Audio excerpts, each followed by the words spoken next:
Anyway, what's your best first date story? I might have asked this before, but whatever. Oh, you probably did. Shoot. What's your most awkward date with a possibly famous person? Uh, With a budding famous person. I'm not gonna lie. Every time they said his full name, I just said out loud, like the president.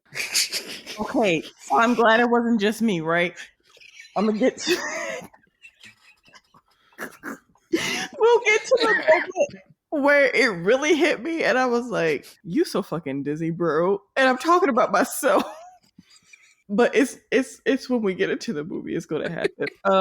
I guess my best first date, because it's just the one that came to mind, was when I met one of my exes, and God forbid he ever hears this. He took me out to Korean barbecue, and Nice. anyone who knows me knows I love Korean barbecue, so I'm already just like slam dunk. But it was very cute. This was 2014. I was 24, and he made me a mix CD. Hey. Because Yeah, that's like after the time when that was a thing. yeah. So that means it was special that he did it. But see what had happened was, hear me out. I had that car for a while, but then when I traded that car in, I forgot to take the CD out, and that's how I should have known that the relationship was doomed.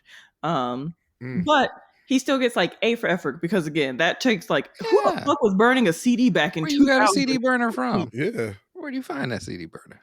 Yeah, so that was my best first date. It was very sweet. I thought it never mind. That's real cool. Nice. Did you have one, Tim? I was trying to think of like. You want to keep thinking? Well, no. I mean, I don't. To be clear, I have not had a lot of relationships. It's all good. Don't look at me like that. Don't do that. You make me feel. Uncomfortable. Well, I'll say there was something I didn't know was a date where we went to. Well, okay, I should have known it was a date because someone asked me if I wanted to go to get something to eat, and it was like a secondary friend that I'd only hung out with a few times, and she was like, "Pretty cool," and she's like, "We should go eat sometime." I'm like, "All right, let's go eat," and then we went to. What do you call it? No, that I think this is basically the other half of the other time I told a date story. I was like, let's go get Jamaican. It was a bad idea. Yeah. I'm gonna ask about this after the podcast because obviously you've told the story before, but now I just need to know why it was a bad idea. Yeah. Okay. You want to leave it at that? Let's moving on, as they say, as the kids say. Okay. Oh, you mean carry on? Carry on, my wayward son. No. See, no. If you turn those letters around, you get on, as in carry on. Anyway, so my story, I'm gonna tell it the way Cherry would tell it because I knew it was no way in hell I was gonna get her to do this episode. She does not like romance movies, so it wasn't happening. I didn't even ask her, but when I tell this story, she always has to chime in to make some corrections. So the way she says it is, she was tricked. I don't like the word trick. That makes it seem like I'm the bad guy. Tricks are for kids. I don't like that. I didn't trick her. So what happened was I said, "Hey, it's my birthday. I ain't got nobody to hang out with." She was like, "I'll hang out with you." I was like, "Cool, but I ain't got a car yet. You fly, I buy." She was all right. And then like that, it worked out. And that night we went to Applebee's and we're like, "Yo, where this Applebee's?" And the Applebee's just pops up. And it was like, "Hey, that was real serendipitous." All right. And then we went to the murder movie theater and we didn't get murdered. And it was great. Great first date. So it's not especially like an amazing story. It's just, that's the best first date I had. Because of it, you are the man you are today. You're not lying. So on that note, thank you for joining us today. If this is your first time with us, we're the secret group of brown kids. Who are the secret group of brown kids? It's a secret, but you might be able to find us cruising around the South Side in an 82 Nissan Sentra with a hole in the floor. Red flag. Hey. Look, they in Chicago. It snow a lot. They probably put a lot of salt down the road, same as Ohio. Look, I get it. Hey man, he's still in college. He's technically still in college, right? But at least a floor mat, right? Yeah, he could have put some cardboard down. She saw the ground. Anyway. I'm going on a date with Fred Flintstone. Look, let me apologize because I'm getting over a cold. I think it was a sinus infection, and then you start to cough and stuff, and I lost my voice. I was coughing so hard, so that's why I sound like this. You gotta Get look. that Look at her ginger ale. cup. She got one of them Willie Earl cups for $5 cups from Roses. Anyway, this was my Christmas present. Okay, I was not going to buy into the Stanley Cup. oh, it was before the wave. Yeah, oh no, hell no! This was during the wave. Oh, maybe I'm late then. This is a Christmas present from 2023. Even though I'm obsessed with water bottles and still dehydrated all the time, I would That's not. funny. You sound like somebody I know. I mean, they ain't make no Stanley Burrell cups. Get Hammer in here. Well, my bad. I'm sorry. But yeah, my name is Tim Zilla, your host, and on this podcast, I make my friends watch movies until either morale improves or we run out of movies to watch. And on the panel today, pie, Tim. Correct. Ice cream, Terra. What?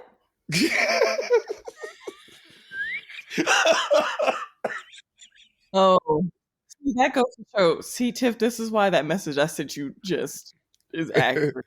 Yes, that is my preference. I'm accurate. That's what that is. I feel like it would be really hard to not nickname you Goldfish. And I never explained to anybody. Just keep it moving. Say, hey, why is your name Goldfish? Just look at him and start talking anyway. All right. Today's episode is Southside With You from 2016. I don't want to say it's obscure because it like people heard about it that year and then nobody talked about it again after that. But don't make that face. Man, I also genuinely forgot about it. Yeah. So came out 7 years ago now. God damn. At Sundance. And if you don't know, it's a movie that chronicles a single day in the summer of 1989 when the future president of the United States, Barack Obama, wooed his future first lady on their first date across Chicago's South Side. And like I said, it was a Sundance film, 2016. And then, it got what award? It didn't win an award, but it was one of the nominees for the Grand Jury Prize. And then they gave it a theatrical release like later that year in like August. So, currently streaming on HBO Max if you want to go watch it, which you should. Not according to Terra, apparently. But why this movie? Because it's actually one of my favorite romance flicks. Also, side note, our current what do we call these things? Miniseries. Thank you. Is romance because Valentine's Day is coming up. So we're going to do 3 romance movies. But I wanted to do 3 different because otherwise I would just keep picking romance comedies, rom-coms, But I wanted to have you can't do Scott Pilgrim for every movie. Action, romance, breakup, hardship. Yeah. Not enough food in the movie to do it. So I want to do like a straight up just like romance, just a drama. I want to do a rom-com and then I want to do something different. Today was a something different one, but I couldn't find the artist from 2011 streaming anywhere when I checked a while ago. And I don't want to do a movie that's like kind of obscure and then not easily available because ain't nobody going to watch that episode. So hopefully next week it pops up somewhere because it'll be a new month. Anyway, directed by Richard Tan, a white man, written, directed. I didn't know that until today. Yeah. Don't make that face. Stop making that face. And it stars Tika Sumpter as Michelle Robinson, Parker Sawyers as Barack Obama, Vanessa Bell Calloway as Michelle's mom, Philip Edward Van Leer as her dad, Taylor, I have no idea who that is, Deanna Reed Foster, Tom McElroy, and Stephanie Monday. Everybody that isn't Barack and Michelle has like maybe 2 minutes of screen time, if that. So the rest of the people, I'm not gonna say they don't matter. Like Vanessa Bell Calloway is a known person, but whatever. Budget $1.5 million. Like I said, it's an indie flick. Went to Sundance, so you're not gonna get too much behind that. But in the box office run, it made 6.3 domestic, 300,000 overseas, and so 6.6 total. So on a 1.5 million budget, hey, not bad. Yeah. And Rotten Tomatoes. Tell me if this makes sense. Audience 71, tomato meter, critics 91. I don't know. I think like the audience one Makes is a sense little to grounded, me. and the critics one, as usual, is kind of like inflated with a personal self-worth. It depends on the movie. The movie is important because I said it was important because I'm important for saying a movie is important. See what I did there? So my logic behind that is critics are of the film community. Film community is overwhelmingly liberal. If you say something bad about the Barack Obama movie, he will get You're you. racist. But I have something to say regarding that. So when I saw this movie, I saw this back to back with, and I don't even think it was on purpose. I saw this back to back with the other Obama movie that came out the same year, which wasn't on purpose, called Barry. I think Barry was filmed first, but Southside With You came out first. Barry's on Netflix, by the way. So I made a post in this movie group I'm in, trying to talk, like compare the two movies. And immediately it just turned into a political dogfight. Because God forbid, like you talk about it in a vacuum, which I understand is kind of hard to do. But at the time, I was like, oh, if you hate Obama like this, then you're just a racist Republican or something like that, right? So that was my angle. And I quickly learned that they weren't. it was people from other countries. And I had to learn, especially like Latin and South American countries, and I realized, oh, they don't give a fuck who the president is because they just represent America, who, for all intents and purposes, for a lot of these countries, is the boogeyman. Yeah. So even though this movie has nothing to do with politics, for real, I mean, a little bit, but not his politics, right? Like, it's not about him as a president. It's before that. Just the mention of him still, lit the flames, which irks me, but at the same time, it gave me perspective because I thought, okay, my brain immediately went to, oh, you're a white person in the Midwest that, so that's where I went. But nah, I have to think bigger, and they have every right to, feel how they feel. Because I think I tried to look up the exact number. There isn't even an exact number. That's how you know it's bad. Of other countries the U.S. has either invaded or had some sort of military occupation in, and it's anywhere between like 108 and 150. Yeah, I think almost everyone in the Western Hemisphere, except for maybe one, has had something, and then it differs based on what you count, like in invasion, occupation, and then how you define those words. So the number varies, right? But generally speaking, we have had boots on the ground in every country in the Western Hemisphere, and then a lot of countries in the Eastern. So I get it, right? I mean, according to the UN, we only have 195 countries in the world today. And so even if it's the lower number at 108, that's still a lot.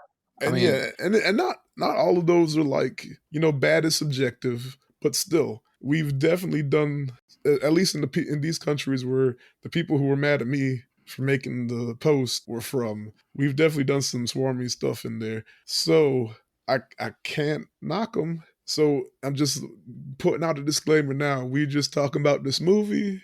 We ain't talking about nothing past that. Yeah, I mean, yeah. I don't know how many times Barack Obama has flipped the bird or like crop dusted you.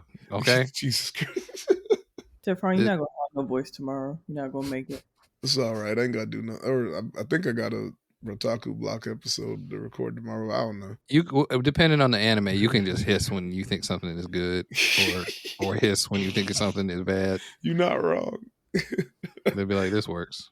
But yeah, so moving forward. Oh, shout outs. Alabama, I've been listening a lot this week. No, I think, unless that was last week's notes and I didn't update it. Either way, we didn't post an episode this past week because I've been sick and I didn't edit stuff and I got a huge backlog.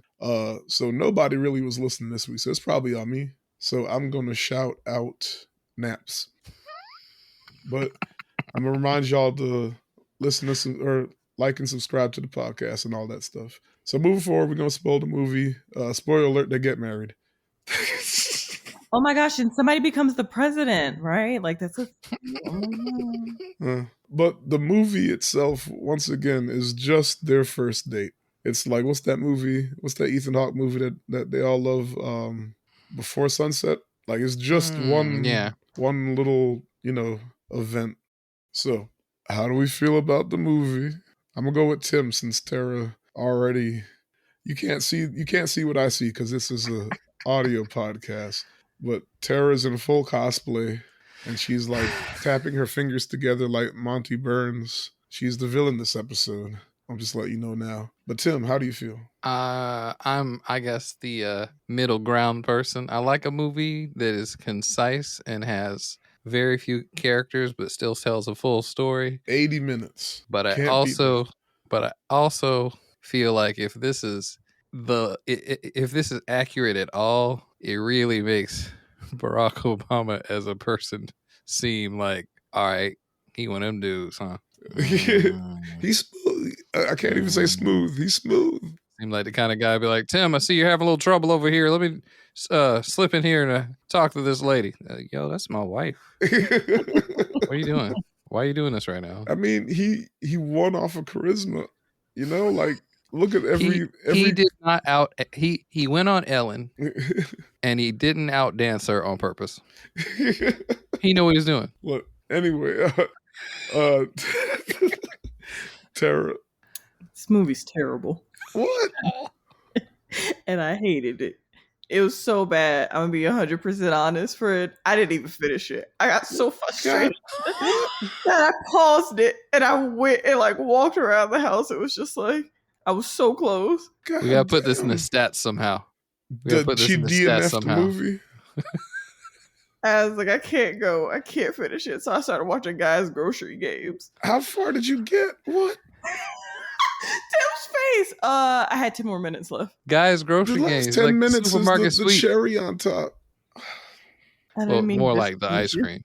Terra. Or the whipped cream. That bad? A terrible for me is a 2 out of 10. Is that bad? It's that bad. Dang, son. Damn. Well, on that note. Thanks for listening. You can check us out at Anyway, so I loved it. It made me want to watch more romance movies. Okay, I didn't go that far with it. Damn. Look at her face. Look, I think that we're going to see a trend here. With romance movies, I'm going to be the bad guy, apparently, with the lady folk, because y'all were mad at me on Boxing Day. Y'all kept calling me Drake. Oh. So I don't know what that means, but I thought Barack was very smooth in this, and niggas could learn a thing or two from him. Tim has salvaged this entire movie. Okay, Tim just picked up his cat, and Terra is swooning. Yeah. So how do you feel about the movie now? So much better.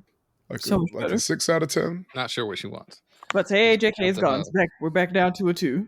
God damn. Oh. Put the cat down. Tim, keep the cat up the whole... All right, well, let's get into it then, huh? Thought it was going to be a 3-week-long celebration of love. Here Terra come. I ain't got it. Right off the bat. So film starts out in summer 1989 with Michelle Robinson getting ready to go out. And her mom's like, I thought you said it wasn't a date. It wasn't and isn't. Thought you said he was just another smooth talking brother. You're going... I don't know why that's so funny to me. You're going to an awful lot of trouble just for another smooth talker. And she's like, Mom, I try to look my best no matter where I go or who I'm with. It's fun to look pretty. He's a colleague. She's like, okay, if you say so. And then we see her father ask her where she's going, looking so raggedy. He's joking. He's got perfect dad energy. Yeah, because he does it twice. And she tells him that she was invited out to a community organizing event by a summer associate that she advises at the law firm she works at, right? And her mother chimes in and insists that it's a date. But Michelle says it's not because hearing about people's troubles would hardly be romantic enough, right? A community organizing event. So they, they going Gonna talk about the shit they don't got. But yeah, so dad's like, so what's this boy's name? And she's like, Barack Obama. Barack what? Like the president? And it was this moment that my dizzy ass was like, why is he acting like he doesn't know who Barack Obama is? He doesn't. He's I get the joke. Oh, you know what?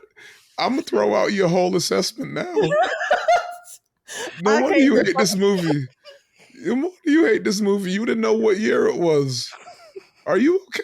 This episode gonna be horrible as shit. Nobody can understand what the fuck I'm saying. You mad at the movie, me mad at you. Tim holding up the cat. They can't see. Like, oh Lord. Anyway, are you okay? I can't even say okay.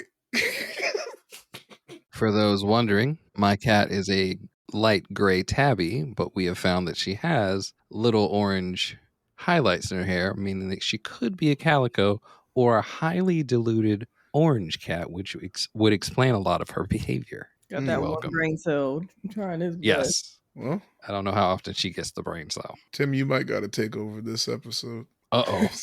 You keep using that voice. You pretend to be me, and I'll pretend to be you. It's my chance. I've always said if you absolutely need to like side out or like there's a trip you're going on, I know my editing may not be as sharp, but I could probably host a little bit. Let's see. Let me get the notes out. Let's see. I'll give you a reprieve, and then we'll see how far we get.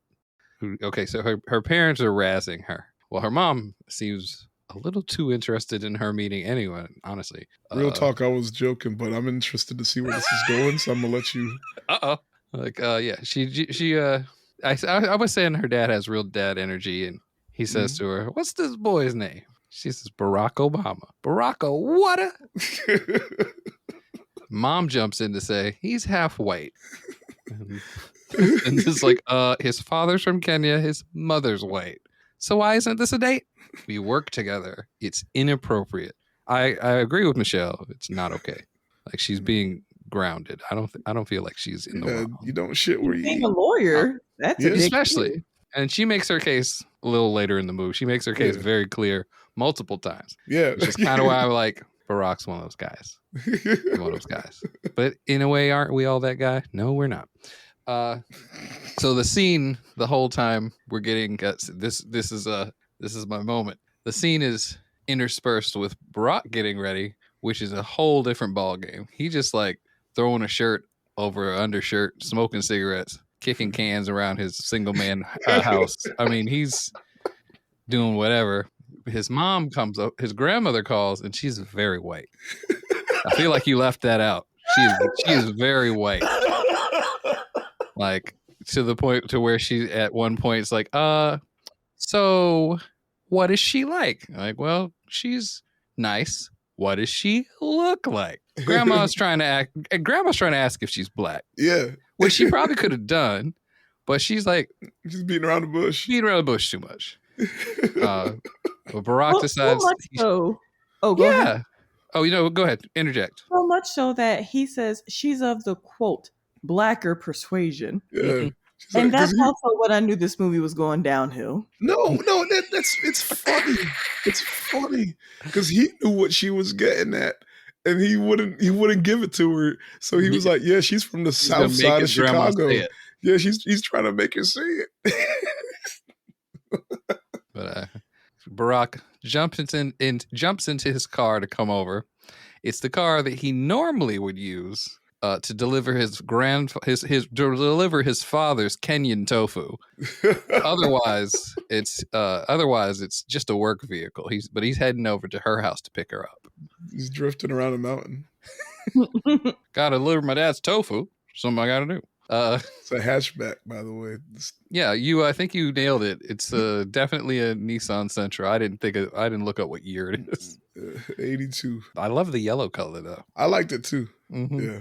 Okay. Are we picking back in? Are you coming back in? Have you had a reprieve? Have you rested? Yeah. We might have to switch off. We'll see if my voice goes out completely by the end of this. Terra can take a run. Oh Lord! You could do the end of the movie that you didn't watch. had a cookie in my mouth. I was trying not to die just Sorry. Everything started to go wiggly on me just now. My check engine lights and all my lights started flashing again to fraud you. She did the Minecraft.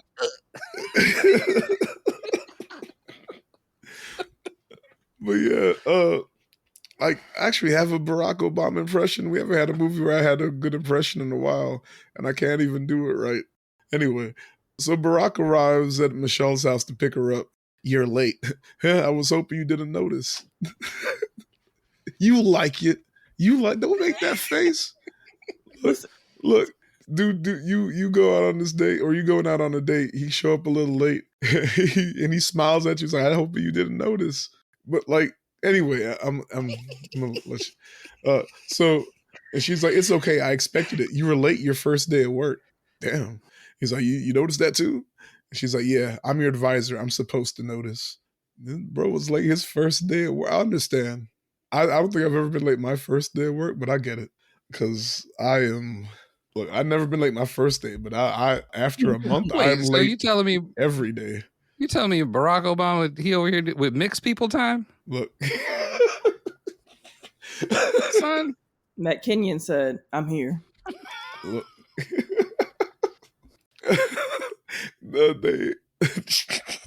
So they get in the car, and immediately the look on Michelle's face is of concern, because right away she smells the cigarette smoke, sees the cigarettes in the ashtray, and then sees the hole in the floorboard. Like, she can see the asphalt. There's a hole beneath her. It's a substantial hole. Barack doesn't say shit. He doesn't warn her, oh, by the way, I'm sorry, this is just I'm a college student, that's the best I could get right now. Or not, I can't remember if he was he was in, well, not college, but he was in law school. But yeah, like, it's the best I can get right now. The floor is kind of rusted out. Just bear with me. Just don't put your foot there. He didn't say nothing. She got in, and it was a surprise. He's running. It is what it is. Too hard. Look, that's part of the charm, man. Look, I know. Look, y'all keep side eyeing me, but these the motherfuckers that get the girl. But you side eyeing me now. He hit you with this. Thought you didn't notice, Terra. You be look.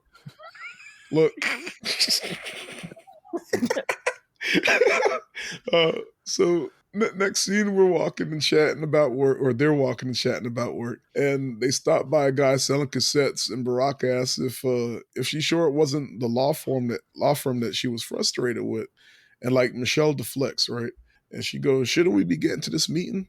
And he's like, we have some time. It's not for a few hours. What? I thought we'd swing by the art center. There's an Afrocentric exhibit that's supposed to be. Wait, what is this?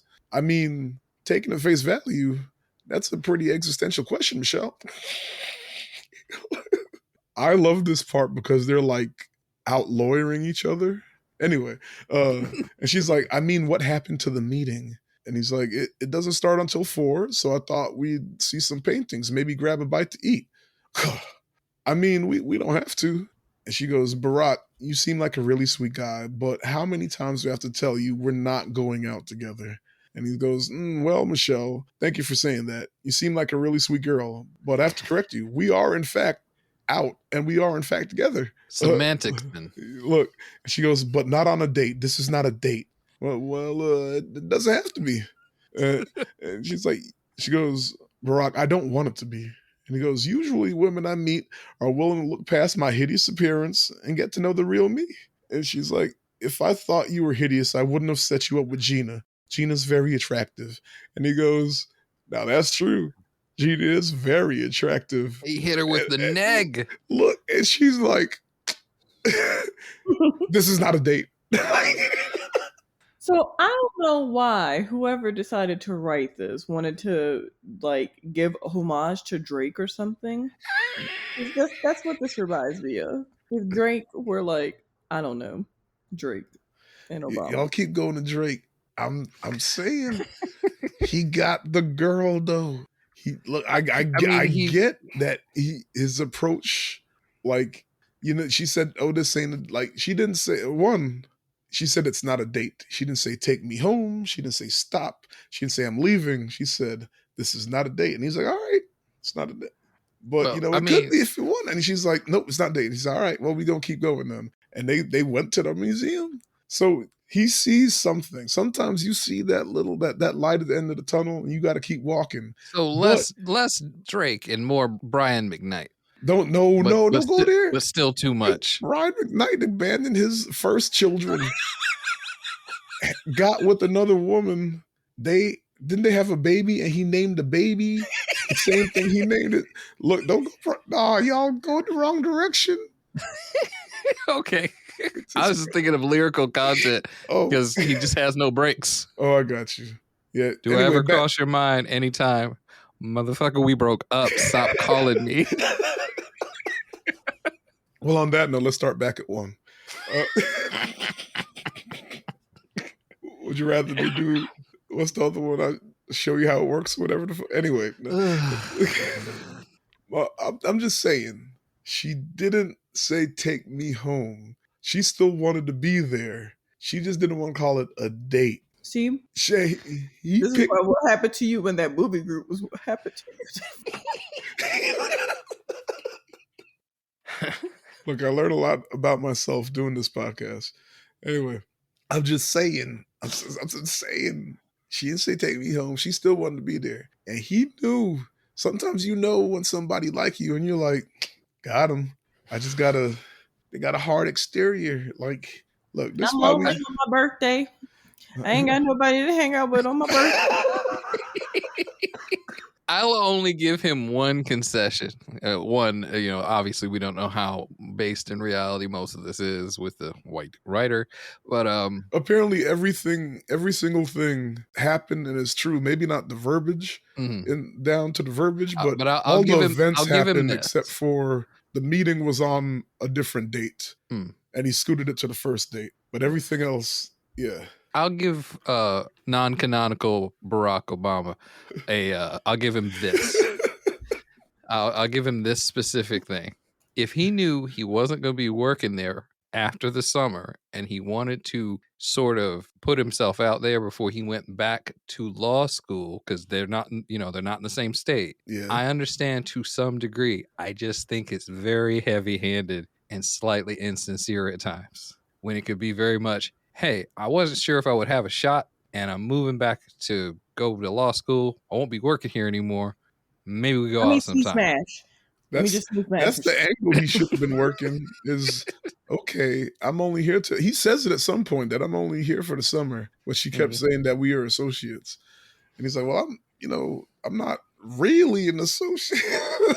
Barack was trying to be cool for the summer, even though that song's about being lesbians and like being touch me not lesbians, whatever. Not touch me not, the problematic straight lesbian. That's all Barack was on, which is like, that's okay. That's okay. You should have just said that.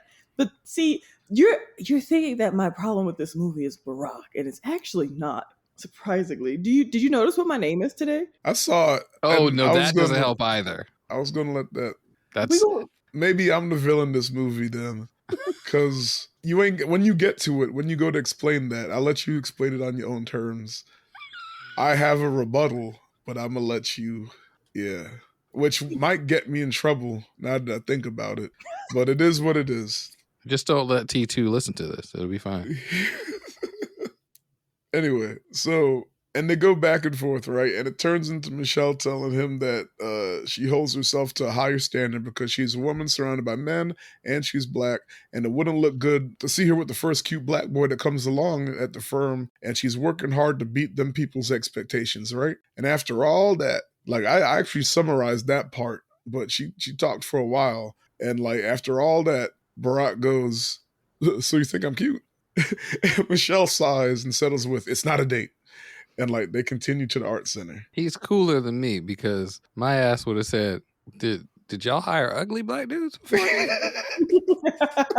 He's not cooler than you. You just shadier than him. But y'all can't see this, but Terra holds up. She's keeping count of how many times Michelle says it's not a date. Not including before she even left her house. This is just the exchange. Yeah, this is just once she met with Barack. Yeah. I mean, okay. 1, this is not a date. 2, still not a date. 3. Right. Tim, Sorry. you want to get this part? All right, so because I get to talk about Ernie Barnes. Oh, I'm elaborate when it gets to the word elaborate. Well, I was just actually having a conversation about good times, so this is a really cool coincidence here. They go to the art exhibit, and it seems like the bulk of it is Ernie Barnes. Ernie Barnes is the painter that did all of the. I want to say back then they would have just been oil paintings, but they're opaque paintings for the Good Times show. There's like a lot of what you got right there, like some black people dancing, black people like living their lives. Like they're all very vivid and colorful and like exaggerated and just really, I think, set the tone even for Good Times. But Barack and Michelle are at the art exhibit looking at the art, and Barack wants to know a little bit about Michelle's family. And she kind of opens up just a little bit. This is one of the times she's not saying it's not a date. She's just kind of talking a little bit about herself. They go out to the park afterwards. And this is one of those moments where I feel like she could have like really just, again, been like a little bit more stodgy about it. But she chills out a little bit while they get lunch. She's at a picnic table. She's wearing her down. Yeah, she's checking her hair out. I meant that in like the Steve Urkel way, not in the, don't look at me like that. So he goes off to get sandwiches. She's like checking herself in the mirror, which I feel like means she's a little bit more comfortable and wants to make sure she looks nice. But she sees him in her mirror behind her throwing away a cigarette. And I'm like, dang, son, why he just is a freight train. He's just, if nobody's talking, he lights a cigarette. So he makes it back and he hands her a sandwich. She tries to pay for the food that he got. Yeah. He's like, no. But she's like, take the money, you motherfucker. So he takes the money and he tries to like kind of be cool, like, and here's some pie. She's like, pie? I don't like pie. Yeah, I hate pie. Like she just straight up like, I mean, he's like, I love pie. Pie's great. I agree with Barack here. I don't know a lot about how he feels about political strategies or like the ethno state. Pie, good. But they kind of go back and forth about it for a bit. Like, he goes, well, what do you like? And she's like, I like ice cream, chocolate. Do you like ice cream? And he's like, can't stand it. And she's like, who doesn't like ice cream? And he's like, well, I used to work at Baskin Robbins as a teenager and I just had too much. So now like I ice cream myself out, right? I mean, I worked at a Krispy Kreme. It didn't work on me. Oh, dang. I walked right into a Krispy Kreme and be like, give me those. Did these fall on the floor? Okay, give me those. Floor Krispy Kreme. Do y'all clean y'all bacon racks? Okay, I'm going to go to a different Krispy Kreme. But. Oh, no. This part I did think was actually kind of like cute, kind of nice. Yeah. You didn't think it was cute, Terra? No. What? Not at all. I thought it was weird. How did Daya woo you? Was he like, you like pie or you like ice cream? Neither. The fuck? I'm not even going to get it. He was like, do you like Naruto or do you like Bleach? And don't even get me started on that because we had to have a very heated discussion one day about anime that like made me bad. And you were like, Avatar's not anime. And he's like, what you mean it is anime? And like, and you're like, no, Avatar is not anime. He's like, well, I thought since, it was anime inspired, but you didn't go home. She can't even, look at her trying to find words. I'm not going to tell you what made Daya swoon me because it's awful. Never mind. There we go. Here we go. Anyone can read between the lines there if they feel like doing so. But I am trying to like actually think through what the fuck have we had like very heated debates about, and I can't remember, and I'm mad because I know there's things like we staunchly feel. Like for instance, I know this is going to get me like, I don't think Neon Genesis is as great as everyone says. I don't. I'm so sorry. Having watched the original twice. First time through, I was younger. I kind of got pulled in. Second time through, I was like, this is not cohesive. when she and it was watched like it all the cracks that anybody else complains about. I was like, okay, no, that is very clearly there. I just love robots. When she watched it for the first time, I rewatched it with her. So like I knew her stance on Neon Genesis. But it was fun because it was a lot like this episode of me trying to get her not to stop watching. And it didn't get better, but hey man, it's an amazing anime. I love it. Okay, I tried, y'all, and I only watched it as an adult. I never watched it when I was younger, so maybe that's why I'm also tainted. Yeah. And he looked me in my eyeballies and basically was like, "You just dick ride for the mains," and I was like, "Whoa!" I said this? No, Daya. This is what we talked about because I was like, "I don't like it." He's like, "Why don't you like it?" I was like, "I just don't fucking like it, bro." And he's like, "You dick ride for mains," and I was like, "If I dick ride for mains, then I would like Neon Genesis." I was about to say that's the wrong. And he was just like, no.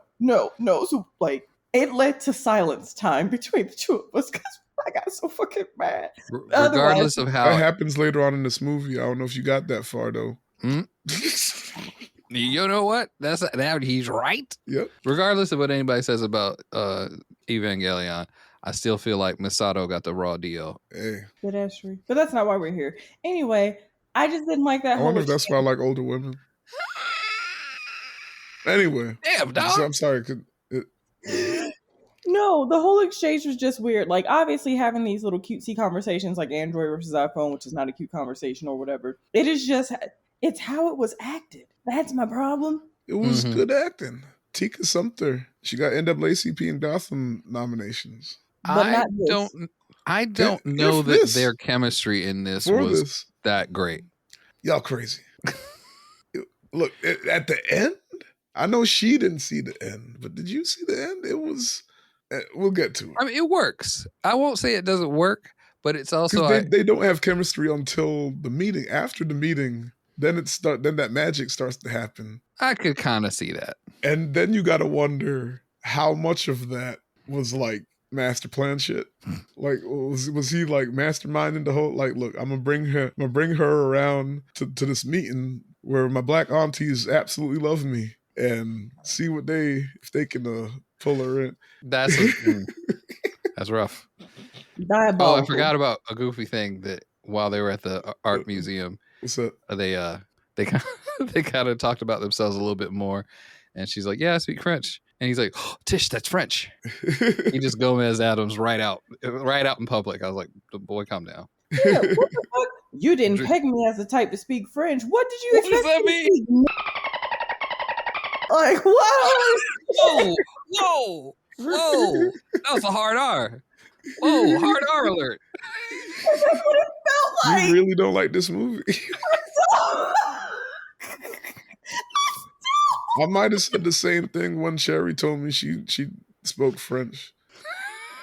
Why? Because she's from the South Side? Like, what the fuck, bro? No, it's just that French isn't the number 2 language. Spanish is. It's that simple. Don't look at me like that. I'm big time feeling this. I'm Dio. I'm Dio Brando. Okay. Yeah. But yeah, so please edit out me saying the hard R. I feel so type of way. That shit is funny. I want to leave it in. I can't. Hold on. Pause right after she says the hard R. Audience note: Terra is an African American and can say the N-word with the hard R. It's an established rule. But she feels remorse. Please note that I feel remorse. Please. That was the knee-jerk reaction to the fuck. That was like a fuck no. Like, it's all right. Getting abs I understood. Today. That shit was funny. Getting abs today. But yeah, where were we? All right. So you think I'm cute has happened. We are into we're well into the Ernie Bards. Yeah, they leave they were leaving the museum. So the walk leads them to an African drums gathering, and like Michelle gets a dance on to Brock's enjoyment. That was cute. Why are you looking? Oh my! All right, look. So I know they you can said, save a cat from a burning tree. You gonna give me that look now? Really? Hear me out. All the events happen, right? Like that's, and to be fair, I read her autobiography. Let me rephrase. I read Michelle Obama's autobiography. Oh. KKK. So not all of this was a surprise to me.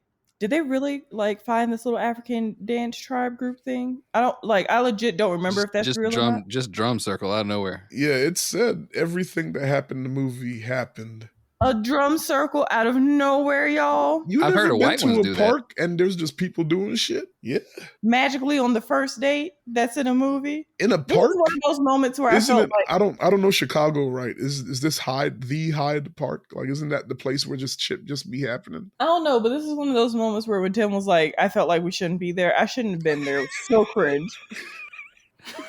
I got to get up from this bench. It was also like 90 seconds. They found it.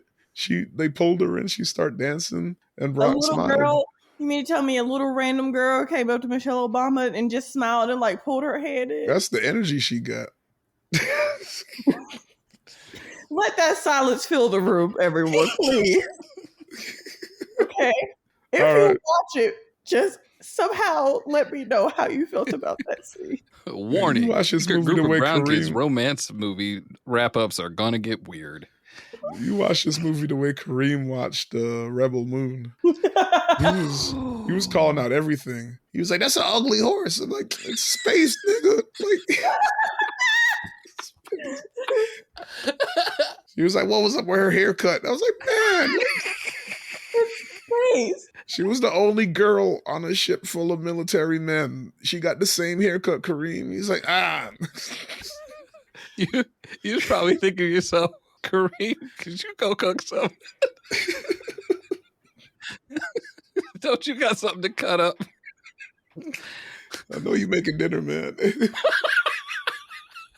So after the random dance moment, then we get the part where Michelle gets Barack to talk about his parents, especially his estranged father, right? I got to get up off this bench. What? Oh, because it was 2%. It's an intimate movie. I gotta say, I learned more about his dad in this movie than I learned my whole life, and I was like, "Damn, I wouldn't want to talk about it either." It's fucking damn. But that matters for the last 10 minutes. Mm. You telling me no? You didn't watch it?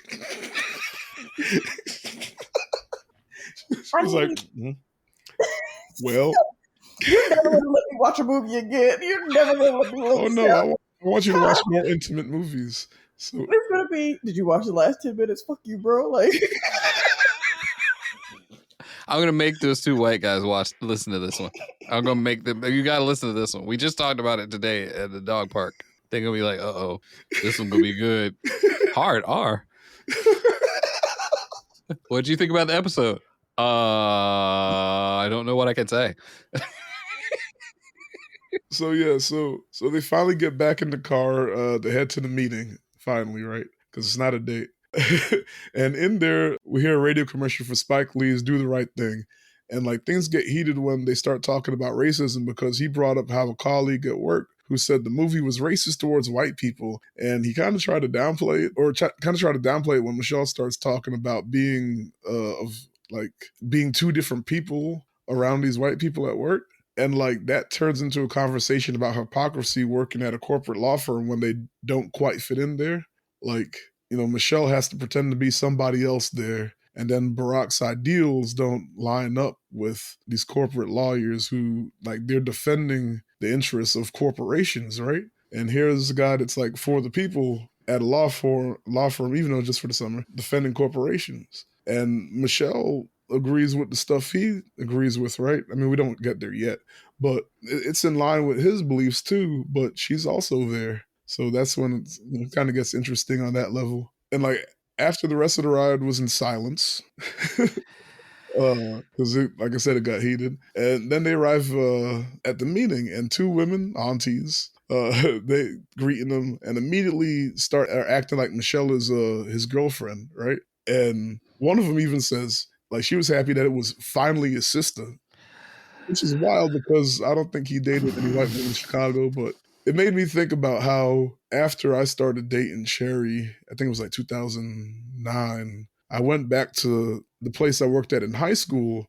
at the Navy Exchange, and I saw my supervisor from then. and like she asked me how things are going, yada yada. And like I told her, dating this girl, and she immediately was like, "She black?" And I was like, "Yeah." And she was like, "Oh snap!" And I was like, "Wait, what?" Hold on. Well, I didn't know. I didn't know how to feel. Like, why was she like? Yeah, like But that's like, what she was like surprised. I was like, "You, but you, what what you about mean by me?" that? Dang. I mean, but then again, back then, this is 2009. So I have to think about it now. Like I think about it today. I was like, I guess like in like the whole black people are the monolith thing. Like you don't even really say that anymore because you don't have to. You Because shouldn't have to. people for the most part know now. But and like I just mean like even like black people in general know now. In 2009, like we hadn't gotten all these other flavors of black folks become accepted, right? So I guess so. Cause and I feel like Obama was like not the first, but like one of the first ones that was widely accepted, even though he wasn't like the black, like you know what I mean? And even then, like I don't know. I don't know. That's a rant. But you know what I'm saying? He was simultaneously someone who could He was a he, chameleon. he simultaneously could kind of hoop and was a huge nerd. So people weren't sure Yeah. what to do with that. Yeah, because he definitely didn't sound like a hood nigga. Like Mhm. but he would be the one that would be hanging out with the hood niggas at the basketball. Anyway, you know what I mean. So I had to like think about that, but at the same time, it was still like that was crazy in the moment. Like you got black girlfriend She just said Tiffany. it. She just Mind you, it's not like she saw me with a whole bunch of white girls or something. Anyway, she just we never talked about any of that. he like One Piece. Yeah, like she just immediately went. Anyway, so back to the aunties. They immediately start talking them up after Barack goes off greeting people, right? And like this part was fucking. This is probably one of my favorite quotes. They walk past one boy, and he's like, "You saying that's Barack's girl?" And she's like, "No, Kyle, this is Barack's woman, Michelle." And he's like, "Y'all married this shit?" Mind you, the meeting is at a church. And he goes, "Y'all married this shit?" And she goes, "Kyle, watch your mouth. Yeah, that's in church." That shit funny. Terra, don't look at me like that. It's giving coon. But who? For who? It's giving white person wrote this down. Thank you. That is Yes. exactly it. It's almost like to the tune of shucking and jiving whenever they're around like any black person outside of Barack and Michelle, who let's all be like realistic because they're lawyers, they're educated, like da da da da. They couldn't show them in a certain light, but every other black person. That's how I've seen it happen. I don't know, man. One guy in the back was like, I mean, that's all right, Barack, but it's not about how you stand by your woman. It's about how you drive your woman. What? But What? like what? But yes, Tim, but the supervisor I was telling you about, Jesus. Menage, the supervisor I was telling you about, she would be one of these aunties. Like That's so weird, though. Look, I think it's just maybe they just I don't know. That's a whole other conversation. Like maybe they just never left that neighborhood sort of deal. I don't know. Like I feel like to dovetail into what Terra's saying right after this, when it gets into the meeting part, I feel like we double or triple down on like unnecessary, like this is how black people are / this is how black women are tropes. Because it's just one black woman that is unnecessarily standoffish in a way that was like, you're just dealing with the script that has been given you, but damn, why are you the only person that's like so anti to this? It's giving yeesh. I mean, yes, but also like, but from their standpoint, like apparently they've been trying to get the thing that blew me away was what they were talking about was if they can get funding for the community centers, and the folks that were mad, that were very anti, were like, we don't even have community centers. Like we going to fund the community centers we don't even got. And then like he got up there and he gave his speech, but like so what I'm saying is I think they're just defeated. Like that's why they're just like.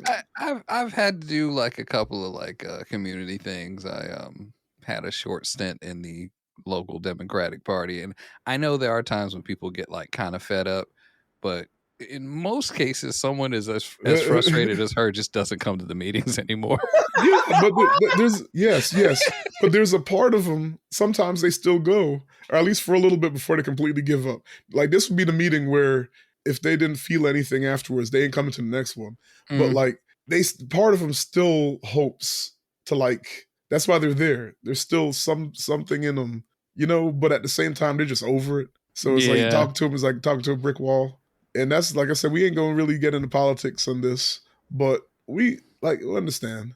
I think me and Terra been there where we were talking about like the elections, and like I feel like I was trying to guilt her into doing it at some point, and then she was like, I'm only still talking to you because you're you, but otherwise I would have like blocked you by now. Like get off my Facebook Messenger.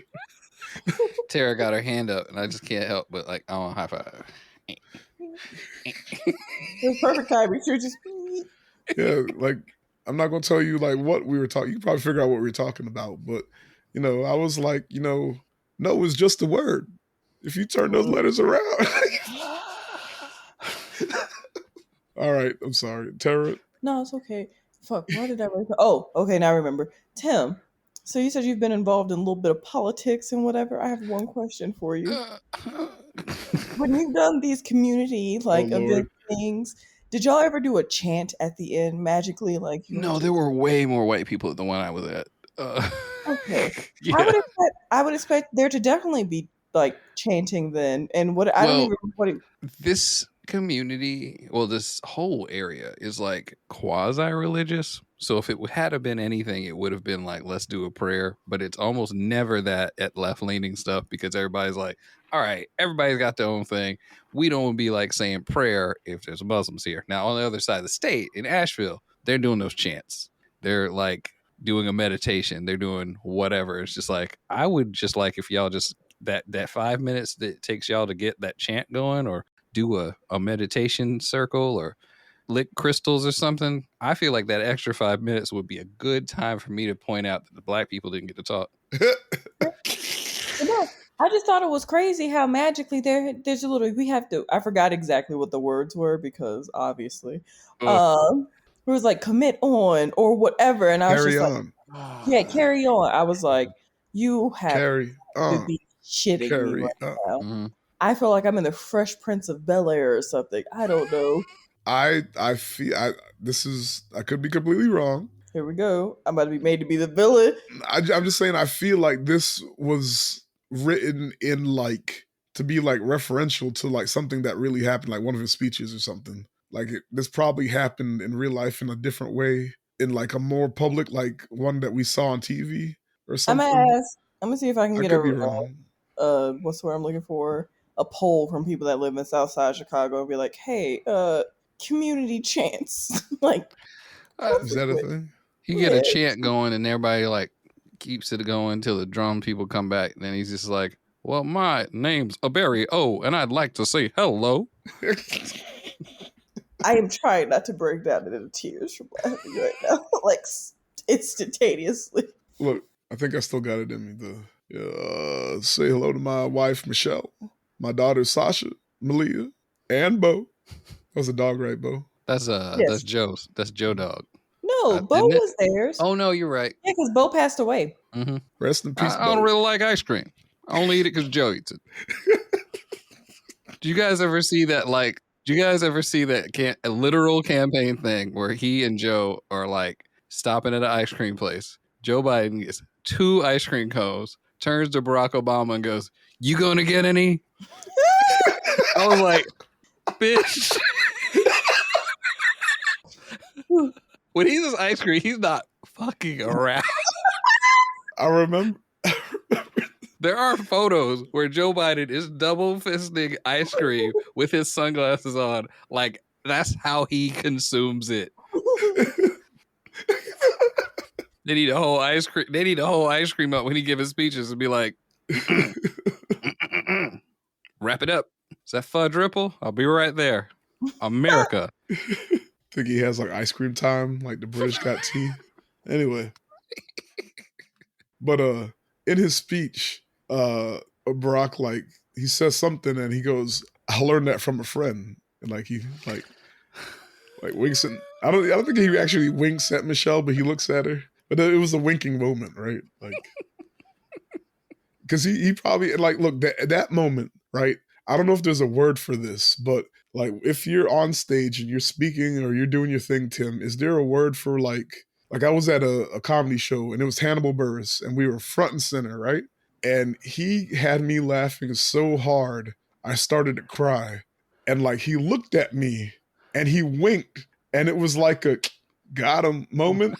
Like that was what he did to Michelle, like in his speech. Like I learned it from a friend. Is there a word for that? I guess like it's a crowd intimacy thing, but I can't think of a word off the top of my head. Okay. I have had a moment or two where like somebody like really gets something for a second. And it's just like, you get it. You see them feeling like you're intent. Like, okay. Anyway, so after that, they go out to the waterfront. What's that, Lake Michigan? And she almost admits that like that she was feeling them. This is so crazy. Damn. Yeah. Okay, Terra. How you really feel? It's fine. Everything's great. Having a great time. Having a good time. Having a good time. Like a tiger. Sorry. Man, now I want to. What you doing next week? Because I want to see if you gonna hate the next movie too. I want to see something. Do you know what the next movie is? I know what I want it to be. Are you okay sharing that now, or are you going to message me about it? Oh, it's The Artist. I don't even know what the fuck that is. Exactly. That's why if it's not streaming somewhere, then I don't want to do it because it's kind of obscure at this point. So like no one's going to care. It's from 2011. It's a silent film. My brain kept telling me you were talking about Disaster Artist, and I was like, I'm out though. I'm getting my legs changed that day. But anyway, then Barack throws out the word date again, and Michelle says it's not a date until she says it is. And the Barack went, so there's a chance. So there's a chance. That light at the end of the tunnel is getting brighter. You know, it's also the light at the end of the tunnel, death. Like, that's usually what that's represented. Okay. God damn. Awful. So Barack throws out, well, if you want to go home and call it a day, that's fine. But if you want to keep hanging, we can get drinks and a movie. And she takes him up on the offer. 'Cause she's weak. She didn't want to go home. So he gonna keep bringing it. So then over drinks, Michelle turns the heat up and asks him if he preferred white or black women. And this part is hilarious because where Obama was kind of the aggressor, I don't want to say aggressor because that's what y'all would say. Are you calling Barack Obama a predator? No, don't say that. No, Lord. I just imagine Barack Obama up in the trees going. Did I send you that? Okay, I want to know if you were making the joke. I thought you were making it. I'm gonna leave that in just in case somebody saw that happen and then they hear this and they're like, but yeah, Barack was the one that was kind of doing the pushing, and this time Miss Michelle pushed him back, but like in a way that's like now she threw him off because he like didn't know how to like answer it right, or like he knew how to answer. He knew what the answer was. That's what it was, and like so he had to admit it. It was like, well, I like all women, but yes, I have been with white women. She's like, what do what you prefer kind of deal. So he tells a story about how when he was at Columbia, he dated a white girl for 2 years and he was kind of made to feel like an outsider. And then he's like, and after he tells the story, he's like, does that answer your question? But now the story he told, that's the other Obama movie, Barry, if I'm not mistaken. I think it might not be the whole 2 years or whatever, but it deals with him dating the white girl and something happens in like a certain amount of time where he's like, I don't belong here. Yeah. So eventually the conversation turns back to Barack's relationship with his dad, and Michelle tells a story about how her dad had to drop out of college after a year because her granddad wouldn't help him with tuition because he was so afraid to go into debt. But eventually he forgave him. Then her dad worked the rest of his life to make sure that he wouldn't do to his kids what his dad did to him. And then she tells Barack, you have to forgive your father so your anger doesn't turn into him. Oh, sorry. So your anger doesn't turn you into him. You have to forgive him so that you can be better than him. That's what he would want. What? Why you? Anyway, I thought that was the realest shit in the movie. That shit stuck with me. But Terra don't like it. I want to say I'm a little torn because I'm going through some father issues right now. But this was still, again, something about the delivery, something about just something about the delivery, poignant. Yet, I mean, it was preachy. Yes, yeah, I'll give you that. It was preachy. Terra, why are you mad? I mean, I'm not mad so much at the movie because whatever. That's just a message that I'm very tired of hearing at this stage in my life from my own, again, life experiences. Forgiving people? Forgive the other. Fuck that. Don't forgive the other party if that's not what you want to do. And people are like, it eats you alive. Spite has gotten people very far in life. All right, so fuck the bullshit. If you don't want to forgive them, you don't have to. Brock seems to be doing fine. I did a whole album out of spite, and people think it's some of my best work. Hello. Maybe Barack didn't give up on holding it against his dad, and he became president of the U.S. We don't know that. I think people are different, and certain people, two different types of people in the same situation would have different things. Spite may motivate you, but I'm the guy who it would tear apart. So I understood. This is why we're friends. Until probably after this podcast, you'll be like, I want to be friends with her. No, I understand. No, I'll stay friends with you out of spite. Nice. That's fine. Nice. Fine. No. I respect our differences, and I'm gonna keep torturing you with these movies. So I reject your reality and insert my own. Basically what this is. But yeah. Anyway, that's a whole other conversation. When she said every father's life is incomplete, that's why they have sons to finish what they started. I first saw this movie 7 years ago, so I wasn't a father yet. And how I took that then, and now hearing it now, how I take it now, and I'm like, it's heavy. It's heavy. It's a lot. Anyway, I don't really have much. If you put the concern to me, I have to finish a drag car. That's about it. That thing get one run down the track, I'll be like, success. On to the next one. Well, different types of people. So before I do this next part, the next movie is Always Be My Maybe on Netflix. So if you get a chance and you want to be villain that episode too, I think Lolo said she wanted to be on that episode.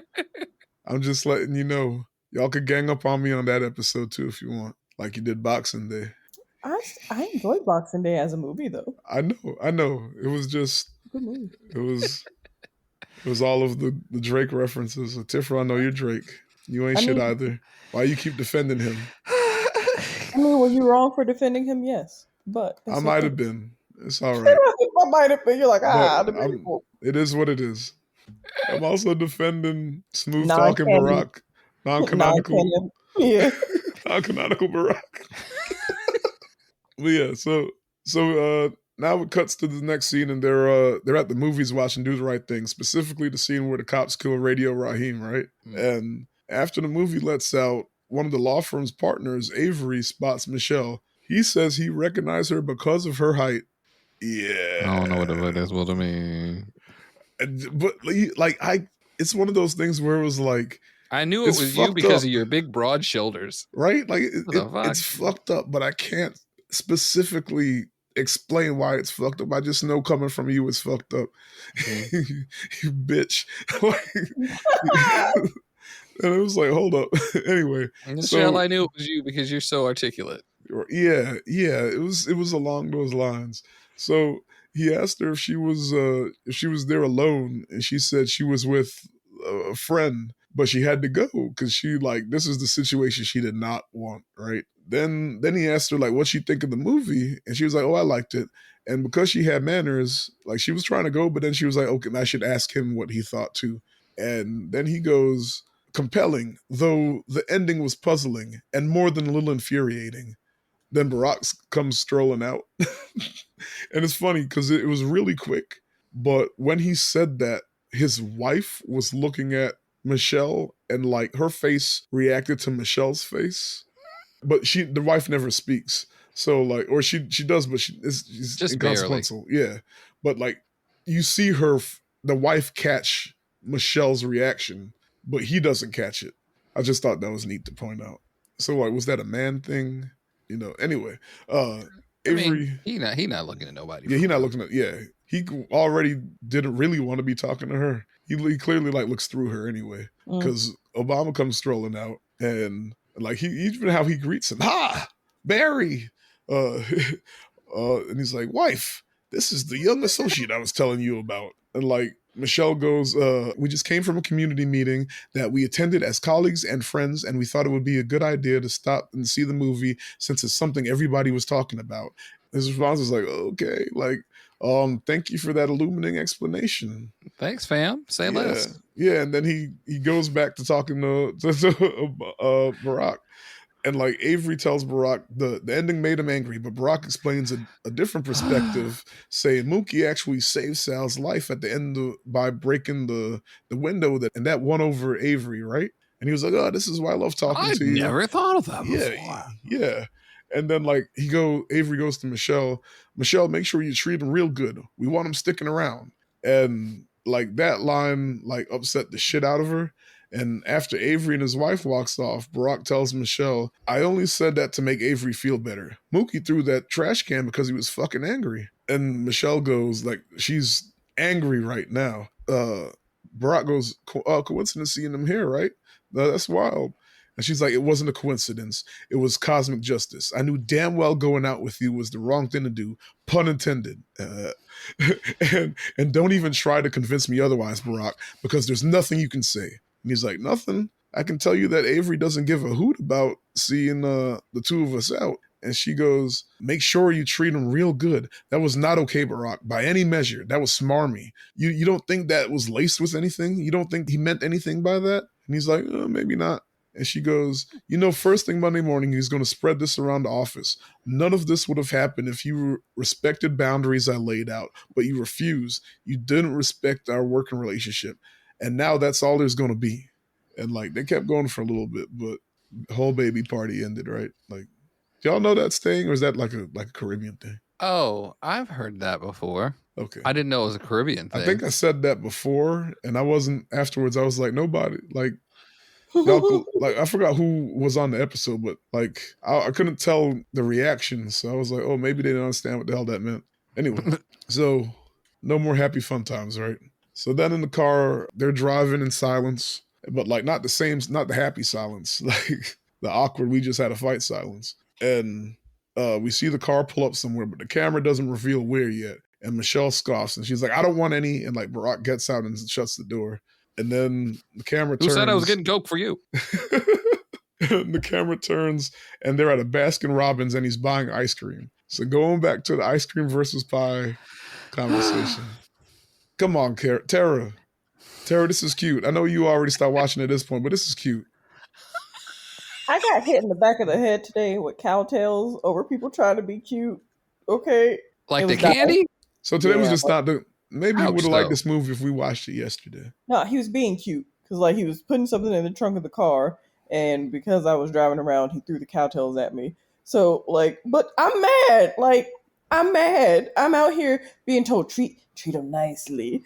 And you want to buy me ice cream? How about you go tell like the person that's fucked up to say. Granted, I do love ice cream, so there's a part of my brain that we're gonna redo this episode on a different day. Are you implying that Terra needs a Snickers and that we'll just shit? I ate a Snickers earlier today. Not even joking. The wrapper's in my car because I thought I was cranky.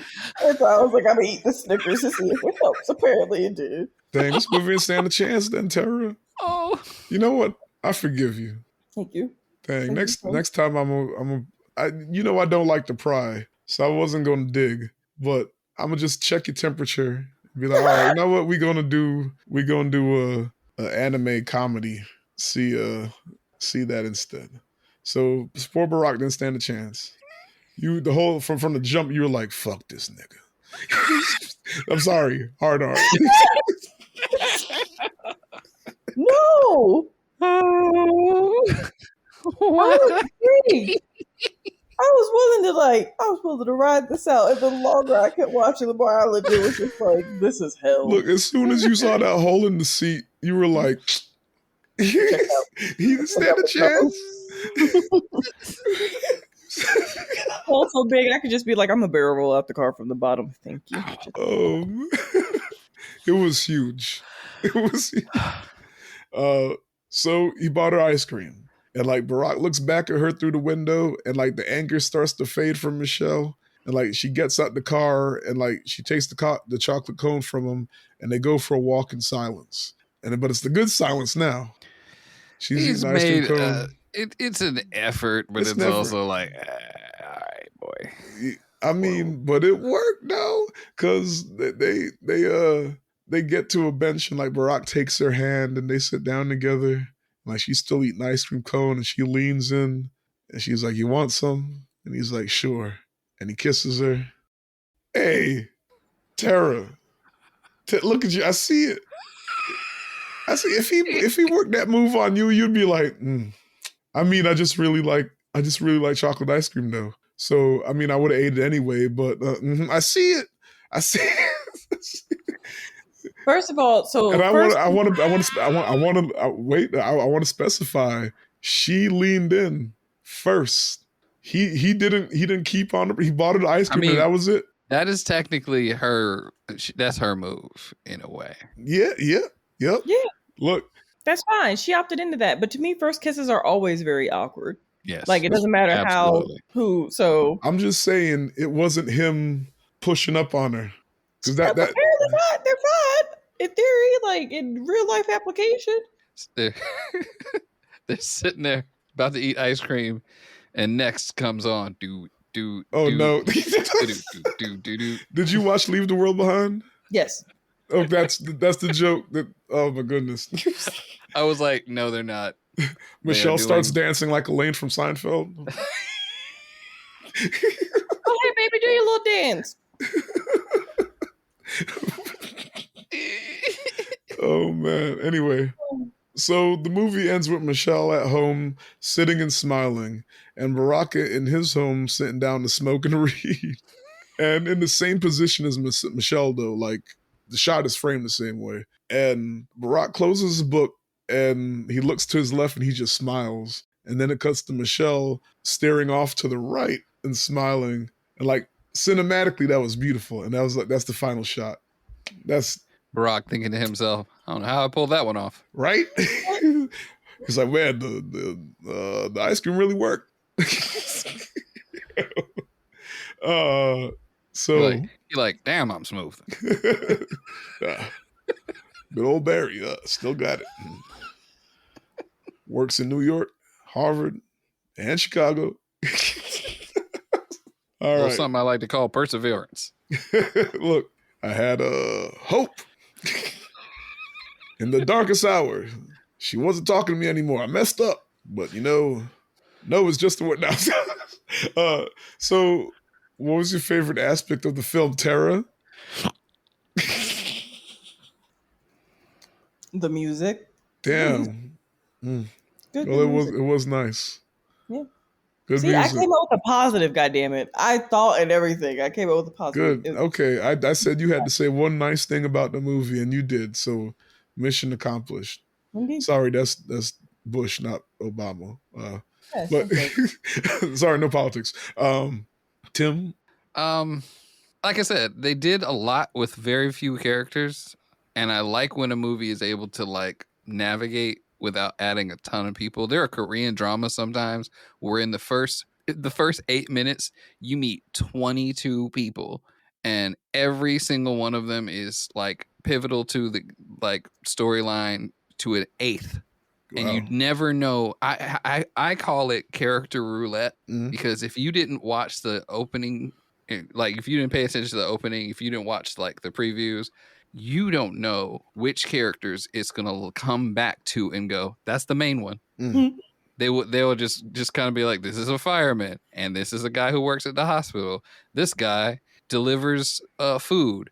This girl knows him. It was just like, it just starts taking you through all these characters, and finally you go, oh, it's the pizza guy? Okay, the pizza guy. Okay, he's the main guy. Cool. Back to him. Oh, we didn't see him again for 15 minutes. We had to show some more characters. Whoo, buddy. But when you got 4 characters and you make your whole movie work, like that one episode of Family Guy that was just Brian and Stewie and no cutaways, I was like, I'm mad at how good this was. It's almost like they challenged themselves to do it. I was very upset at how good the episode was, and then it hit me again that he's the same person. So he had to be in a booth with himself making all. I was like, damn it, this is the shit I like. That's funny. Curse this man. I didn't know that they were the same. Seth MacFarlane is like 10% of the characters on Family Guy. That's funny. I'm gonna save this money. Fuck what you heard. I can do everybody. Oh, it's a different dog. I'll do that one too. What's that dog gonna sound like? Like Stewie, but different. All right. What's your favorite scene, Terra? I can answer for you if you'd like.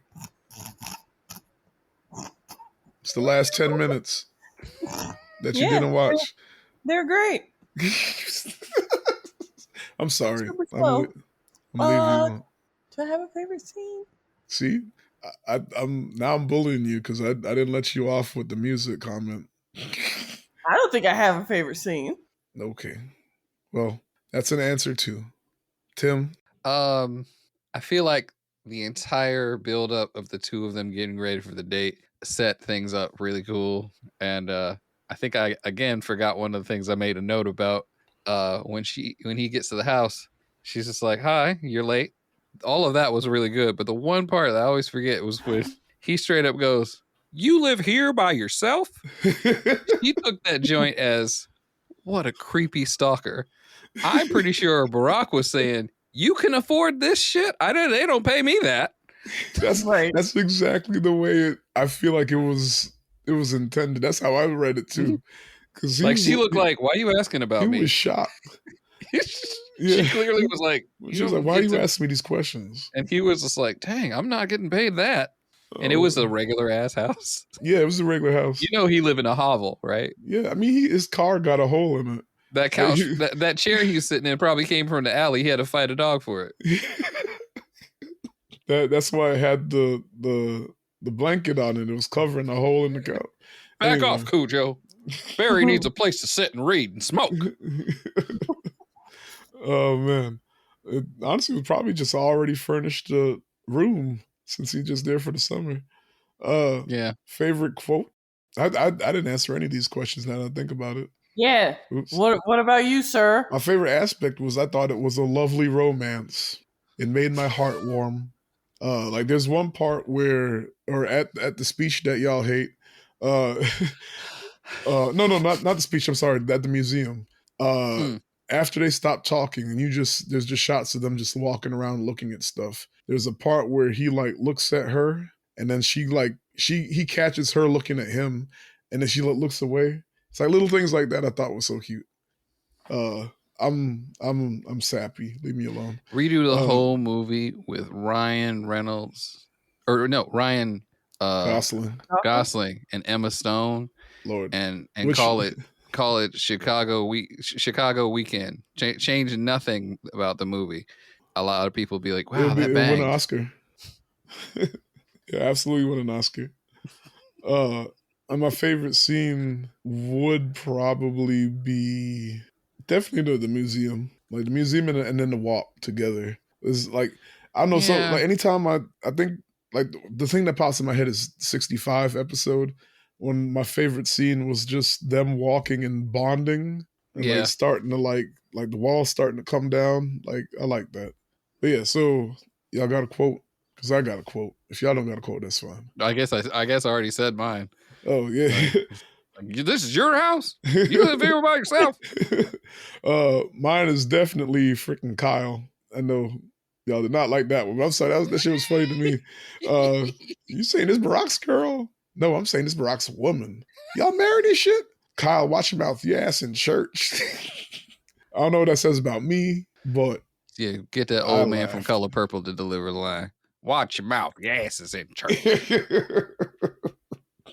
Mine is her daddy calling her raggedy. Oh yeah. My God. Where you going looking so raggedy? And like, it's funny because she instantly smiled because she knew he's just messing with her. She a daddy girl, ain't she? Like Absolutely. So yeah. That's funny. Okay, so this is gonna be a dumb one since there's only, like Tim just said, there's only 4 characters in this movie. But I have to ask it because it's my favorite one. Favorite character and what character are you? Or we could do a spin on it. What character do we think each other are? That's a horrible sentence. Grammar. I'm sorry, it's late. Who do we think each other could be? Terra is. Hang out with me. Terra is Michelle's disdain, but aimed at this movie in particular. I'm the best Robbins worker, okay? I'm just here so I don't get fined. Big dog. I'm worried that makes me the car. Oh no. I'm helping things move along, but I really need a break. Yellow 82 Nissan Sentra hatchback with the hole in the floor. I need some downtime. Maybe a few repairs. Oh God. Well, which character am I? You're Barack, obviously, Mr. It's not problematic if you say it.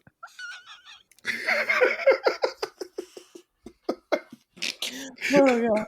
Jafron gonna get a call from the real Barack Obama after this episode drops. Hello, Jafron. I don't feel great about the fact that you think you and I are alike. For one, I don't think I'm as tall as you. Yeah, I looked it up. Just joshing. Pretty good.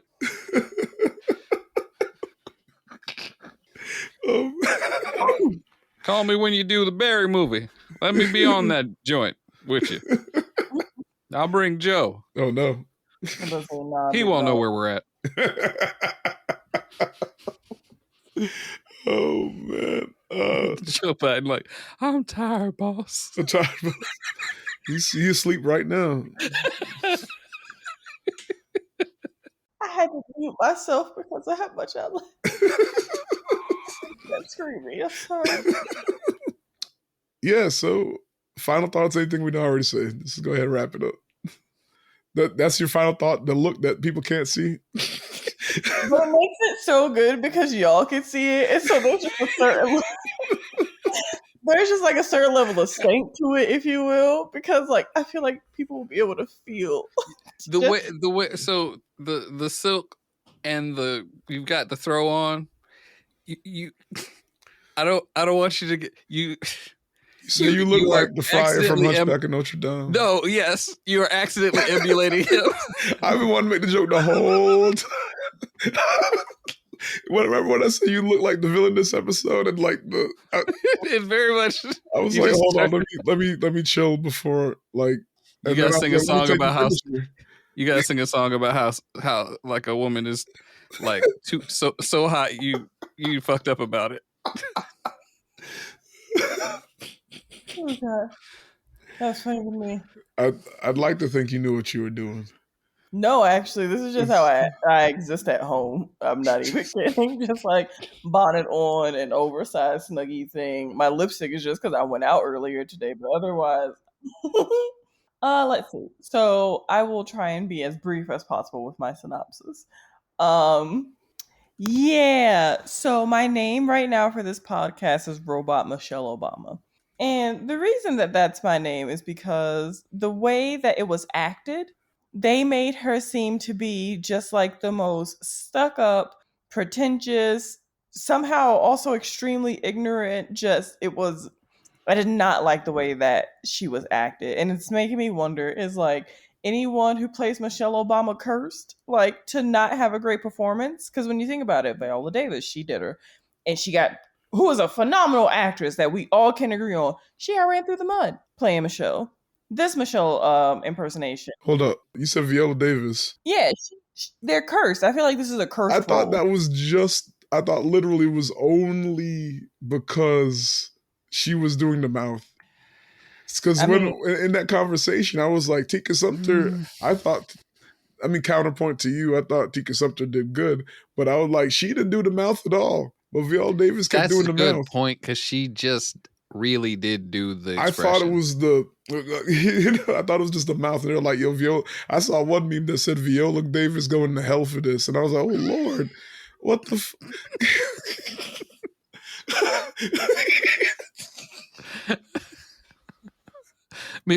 Well, the problem is Michelle Obama can't get mad about it, because if she does, she's just going to purse her lips. Breathe, Fred. Like Jonathan Majors mad at Jonathan Majors purse lips jokes. Anyway, sorry. I'm sorry. I didn't mean to cut you off. I just didn't like the movie. I thought it was cheesy. I thought it was bad. I hate the way that she acted. Barack was uncomfortable. Like, I really, and I don't like romance movies, to be like very fair and clear. They are not my cup of tea. You think? Yeah, nah. But I'm here for you, friend. Hey, and I respect that. I love you for it. Thank you. Love you too. Oh, wait, are we doing ratings yet? That's next. Okay, then I'll wait. Okay. I mean, it's like, like a minute. Tim? Overall, like, I feel like I got more out of the movie in a historical sense than I did out of like the movie itself. I feel like I do agree with like some of the stuff Terra's saying, just because it just kind of like, I feel like it could have been smoothed out a little bit better here and there. It was just kind of a little like stiff, but I don't know if I would call it one of the, like just full on bad, but I feel like it could be better. It could definitely be a better execution done with it. Okay. I loved it. I thought it was great. They was being cute a lot, but it was kind of like, well, we gotta make them try to be cute, because the whole rest of this early scene was a little bit stiff. They seem mad. I don't know. I think this is the movie that started like making me think. I was like, all right, maybe I could do romance movies. I just can't think of one before it. I don't know. I don't know what was happening to me in 2016, 2017. Wait, did you not like Splash? I don't remember Splash. Yeah. All the movies was romance movies when I was growing up, but it was like white men falling in love with like mythical objects. Oh, nah. So, like a mermaid. Like NFTs? Or like a like Bitcoin? Mermaids and like, what you call them? What was that? A Mannequin. I can't believe Mannequin was such a weird movie, but was actually kind of fun. So I watched a lot of romance movies. I felt like they could be like kind of overtly cheesy, but if they like came out good, it was still fun to watch.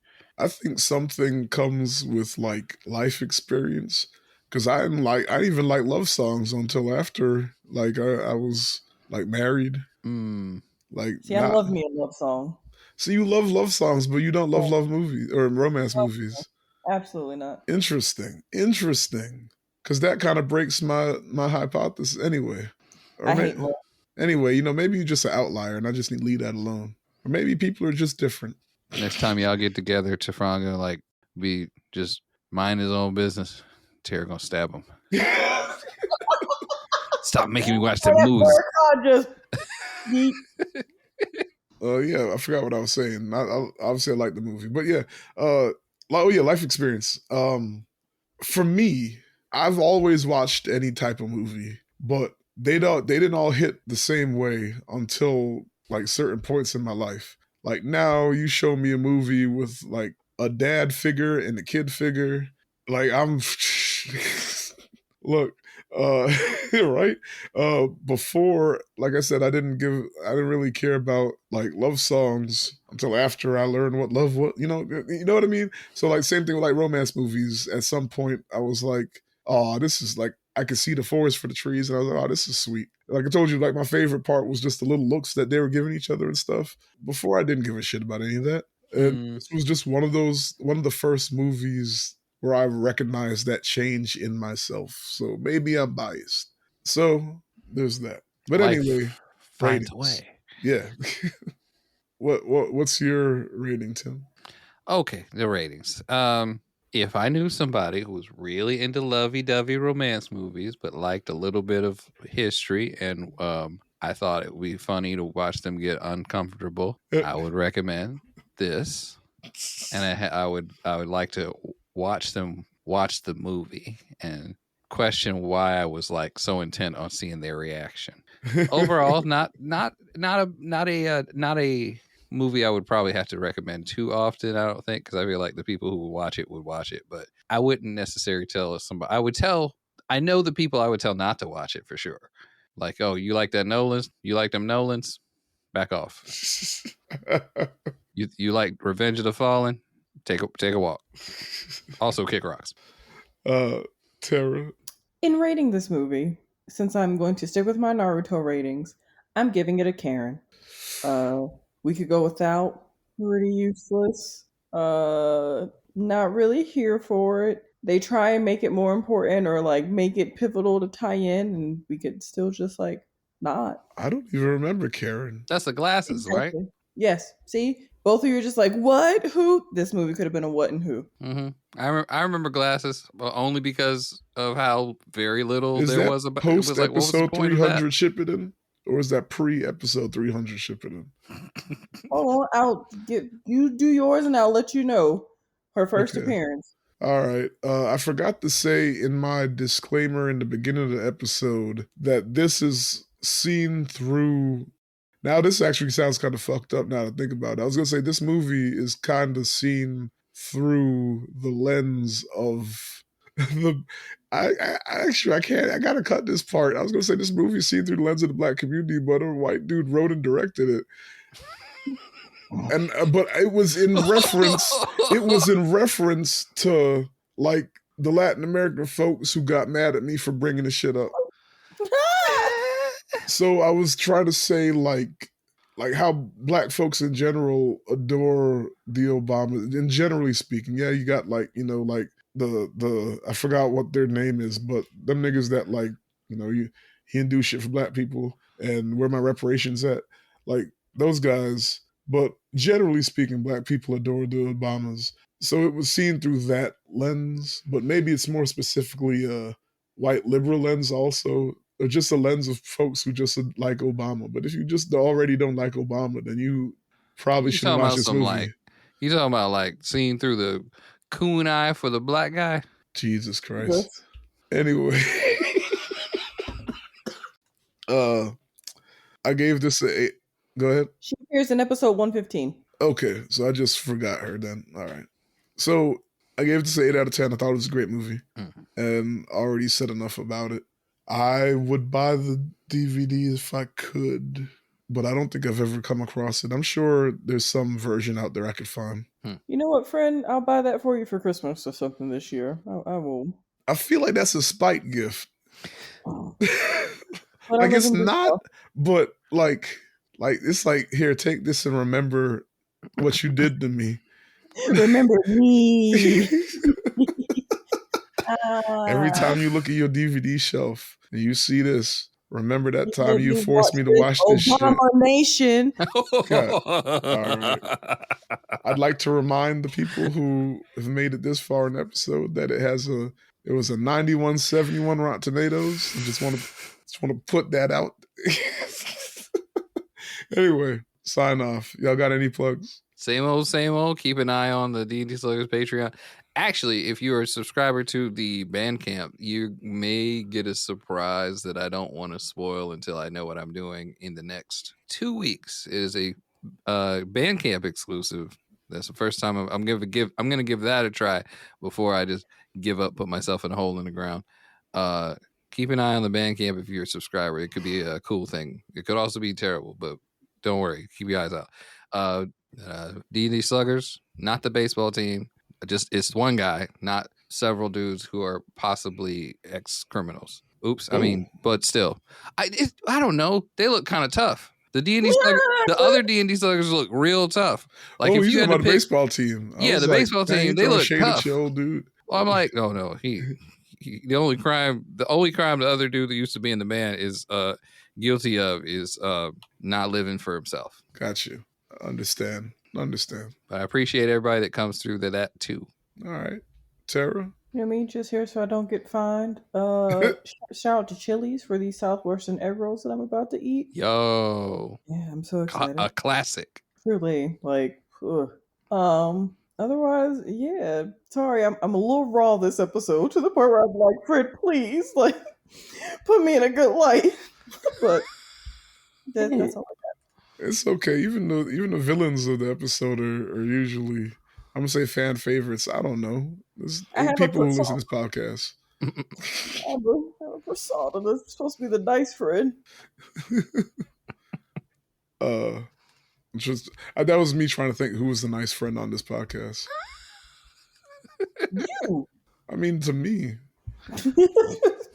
You're like, to myself, absolutely. It would be Tim, I guess. Tim's the peacekeeper. I'm the fence sitter. Like the episodes without Tim, like the ones with me and Kareem and Janelle. Oh my god! Like, there's times where like Kareem's like they about to fight. But anyway, follow me personally, Tifron, on Letterboxd and Blue Sky. Follow the podcast SGBK Podcast on Threads, Instagram, Blue Sky. You can email us at sgbkpodcast@gmail.com. Should probably check that, even though I'm sure ain't nobody email us. And have a good weekend. We're gonna try and do the artist next week, but if it's not streaming anywhere, I might switch it up. But we're gonna see if we can keep this mini series going with fun romance movie episodes. All right, guys, take care. Take care. Bye. Bye.